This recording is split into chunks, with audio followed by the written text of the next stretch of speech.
Hi అండి. నా time బాగోలేదో లేదంటే మీరు కొనుక్కునే అదృష్టం లేదో కానీ ఏది పట్టుకుని అవుట్ ఆఫ్ స్టాకే. ఇది బుక్ చేసి అప్పుడే ఒక 5 డేస్ అవుతుంది. ఇప్పుడే హ్యాండ్కి వచ్చింది. నిన్నటి వరకు స్టాక్లోనే ఉంది, ఈరోజు అవుట్ ఆఫ్ స్టాక్. సో ఇది వచ్చేసి పీచ్ కలర్ అండి. అక్కడ మెన్షన్ చేయడం మాత్రం పీచ్ కలర్ అని మెన్షన్ చేశారు, కానీ మన హ్యాండ్కి వచ్చేసరికి కొంచెం రోజ్ కలర్లో అయితే వచ్చిందనమాట, పింక్. కానీ బాగుంది.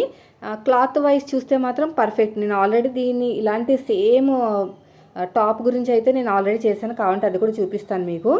క్వాలిటీ మాత్రం సూపర్గా ఉందండి. ఇది వచ్చేసి విచిత్ర సిల్క్ అనమాట. క్లాత్ వచ్చేసి మనకి చున్నీ వచ్చేసింది, ఇంకా టాప్ ఒకటి, బాటమ్ అయితే లేదు. సో నేను చూపించాను కదా ఇది ఆల్రెడీ. సో సేమ్ దీంట్లోనే ఇంకో కలర్ కూడా చూపించమన్నారు. తీరా మనం బుక్ చేసరికి అవుట్ ఆఫ్ స్టాక్లో ఉంది. ఇది మాత్రం స్టాక్లోకి ఉంది. సో ఎవరికైనా కావాలంటే లింక్ అని కామెంట్ చేసేయండి. వీలైతే 2 పంపిస్తాను, లేదంటే ఈ ఒకటే పంపిస్తాను. స్టాక్లోకి వస్తే మాత్రం ఖచ్చితంగా మీతో షేర్ చేస్తాను. క్లాత్ ఫిట్టింగ్ అంతా కూడా పర్ఫెక్ట్గా ఉంది, చాలా బాగుంది. పార్టీ వేర్కైనా సరే పర్ఫెక్ట్గా ఉంటుంది.